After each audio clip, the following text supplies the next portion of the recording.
the way this bar is gonna look. This is a domino. This is 2,000, how tall is it? 18 inches tall. Like I said, we came out the Dominos. One of my friend ladies came out saying, call it Domino Lee. I said, you know what? That's what we're gonna call it. The Domino. And the Domino's been out for 21 years too. This is nothing new.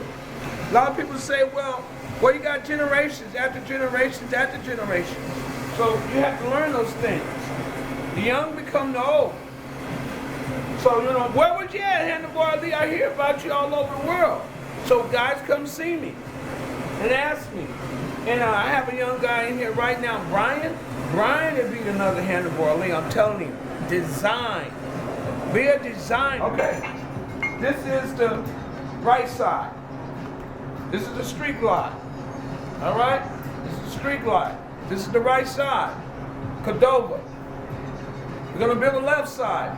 Put the noodle in, do the bottom, then we'll do the tops. Because it gotta be the powder coating wrong before 12 o'clock, done at 12 o'clock, because he gotta fly back here to Cleveland. Cleveland been coming down here like a rock roller. All right. Next. Remember, the dominoes, you can turn them to the right, you can turn them to the left. Left, left, left, right, left, left, left, left. You can dance with them too. All right?